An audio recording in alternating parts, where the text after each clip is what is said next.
Intersecciones viales. Mi grupo está conformado por Angie Becerra, Jonathan Benítez, Camilo Jaramillo y Héctor Vitrago. Concepto de intersección vial. Elementos viales y de transporte donde se intersectan dos o más ramales. En este caso, pues es una glorieta que tiene 4 ramales. Diseño de una intersección vial.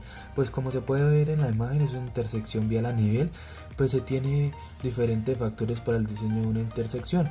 Pues en este caso el estudio de tráfico de la zona, también si es necesario hacer programación de cómputo y formulación para poder tomar una decisión y poder diseñar una intersección. Criterios básicos de una intersección: que el ángulo de entrada de una curva esté entre 60 y 90 grados, que el radio mínimo de las curvas a diseñar sea el radio mínimo del vehículo que se pretende diseñar la intersección, y que la pendiente longitudinal no sea menor al 4%, esto para facilitar el arranque del vehículo y que pueda acceder a la vía principal. Salvo que la intersección se encuentre en un terreno pues plano, se debe diseñar una calzada secundaria que coincida con el borde de la placa de la calzada principal y que la longitud no supere los 30 metros. Esto se le llama PTB, y las intersecciones deben satisfacer la visibilidad del cruce. Ubicación y clasificación. Pues las intersecciones tienen diferentes aspectos, y el número de accesorios, la tipología de las carreteras, la intensidad, las velocidades, las señalizaciones de tránsito. En la primera imagen podemos evidenciar que es una intersección a desnivel, pues esta no necesita señalizaciones de tránsito como pare, semáforos, ya que estas mismas se involucran una con la otra y no es necesario. En la segunda y en la tercera sí se necesitan señalizaciones de tránsito, ya que es unas intersecciones a nivel y pues necesitan tener prioridad algunas calzadas. A nivel son cruces viales de 2 o más carreteras o cruces férreos que contienen áreas comunes o compartidas que incluyen las calzadas. De estas se pueden derivar distintas clases dependiendo del tipo de ramales, donde los diseñadores previenen y mitigan la accidentabilidad. Partes, como se puede apreciar en la imagen, cuenta con isletas divisorias, carril de giro a la derecha, carril de adelantamiento y plataformas de giro. Los de intersecciones a nivel. La primera son las intersecciones a nivel sin canalizar. Estas tienen como criterios básicos de diseño el ángulo de entrada, que debe estar comprendido entre 60 y 90 grados. El radio mínimo de las curvas R1, R2, R3 y R4 debe corresponder al radio mínimo de giro del vehículo de diseño seleccionado. La pendiente longitudinal de las calzadas que confluyan deben ser en lo posible menor a 4%. Salvo que la intersección se encuentre en terreno plano, se debe diseñar en la calzada secundaria de la curva vertical cuyo PTB coincida con el borde de la calzada principal y de longitud superior a 30 metros, y la intersección debe satisfacer la distancia de visibilidad de cruce. Encuentran las intersecciones a nivel canalizadas, cuyos criterios básicos de diseño son que el ángulo de entrada debe estar comprendido entre 60 y 90 grados, el radio mínimo de las curvas R1, R2, R3 y R4 debe corresponder al radio mínimo de giro del vehículo de diseño seleccionado. La pendiente longitudinal de las calzadas que confluyen deben ser de lo posible menor a 4%, y salvo que la intersección se encuentre en un terreno plano, se debe diseñar calzada secundaria, una curva vertical cuyo PTB coincida con el borde de la calzada principal y de longitud superior a 30 metros. Esta intersección debe satisfacer la distancia de visibilidad de cruce y el diseño de los carriles de cambio de velocidad. Son estructuras diseñadas y construidas para que dos o más vías urbanas importantes y de carreteras intercrucen a distintos niveles para ordenar o canalizar el tránsito de vehículos motorizados, asegurando a todos los giros posibles para dejar una carretera y tomar otra. con un mínimo de conflicto. Como se puede apreciar en la imagen, estas cuentan con carril de desaceleración, carril de aceleración, calzada secundaria, ramal de enlace, calzada principal, calzada elevada, carril de desaceleración secundario, segmento central de un ramal de enlace y otro carril de desaceleración. Aquí se pueden apreciar distintos ejemplos de las intersecciones a desnivel, como por ejemplo el trébol con vías de retorno, diamante modificado, molino, glorieta a desnivel, otro tipo de glorieta a desnivel, turbina, maltés y espagueti. Planimetría y altimetría de la vía. Inicialmente se realiza el trazado planimétrico. Para esto se debe tener una gran cantidad de rectas posibles, pero no deben ser mayores a tramos de 10 kilómetros de longitud, teniendo en cuenta que en rectas muy extensas la atención del conductor cambia, generando el incremento de accidentes, por lo que es relevante tener presencia de curvas amplias. Se deben evitar trazos continuos ante la presencia de vías férreas. La distancia de visibilidad debe ser mayor o igual que la distancia de detención en todo el camino. Geometría de las intersecciones. Cuando la geometría de la intersección es tal que las maniobras que el conductor realice se puedan hacer con holgura para determinar los puntos de conflicto, esto se puede determinar a través del método simplificado. El método simplificado. Sobre un plano en planta de la vía se dibujan los ejes sobre los cuales van a transcurrir los vehículos. Es importante destacar que se tiene que evaluar con los tipos de vehículos que sean los que más presencia van a tener en la intersección y que sean los más desfavorables, aparte del estudio de los peatones. Se procede luego a numerar los factores anteriores y definir la trayectoria de cada uno de ellos.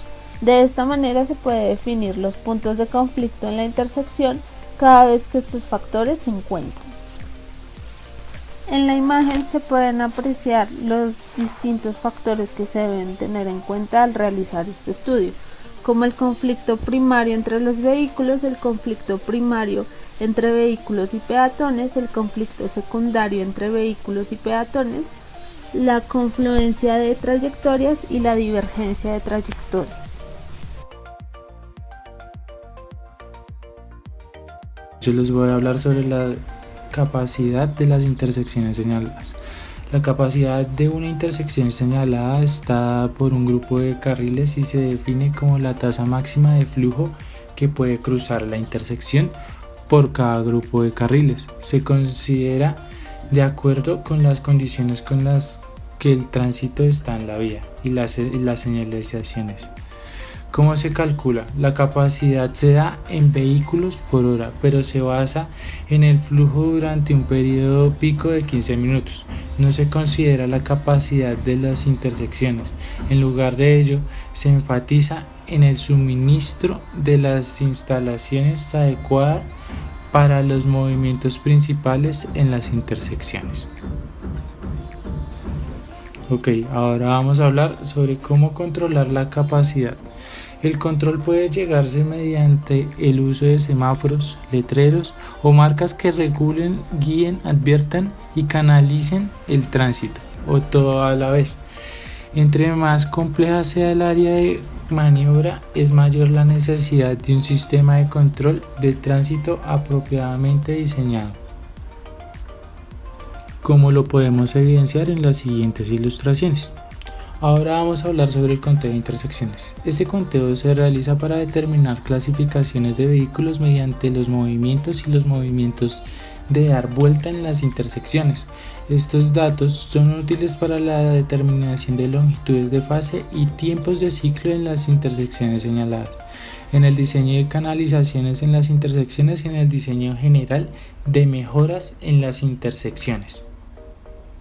Otro tema muy importante son las turbogloretas, que se caracterizan en tres principios básicos. Primero, presenta una selección previa y obligatoria del carril que llevará al usuario a su destino antes de ingresar a la intersección. Una vez dentro de esta no podrá cambiar su dirección, como lo podemos evidenciar en la primera imagen, las líneas que están de color amarillo y azul. Como segundo tenemos que la vía principal solo cede el paso a un carril de giro, y como tercero tenemos que se encuentra en canalizaciones físicas o virtuales. Como lo mencioné anteriormente, en la primera imagen podemos evidenciar cómo un vehículo transcurre solo por un costado de la intersección y cómo un vehículo transcurre por toda la intersección para atravesar hacia otro costado. Ahora vamos a hablar sobre la señalización. Como sabemos, en las intersecciones se puede evidenciar una alta afluencia de vehículos que en algún momento se van a encontrar simultáneamente, como lo son ya sea por accidentes o trancones o algún tipo de estos. Por lo que en las intersecciones a nivel se necesita algún tipo de control que funcione de forma segura. Como lo podemos evidenciar a continuación, hay algunas señalizaciones como lo son sea el paso, semáforos, pares o en algunas ocasiones estas señales que nos indican que la calzada tiene algún tipo de prioridad. También en ocasiones podemos evidenciar señales que nos indican el paso de peatones o la presencia de algún tipo de animal en la vía.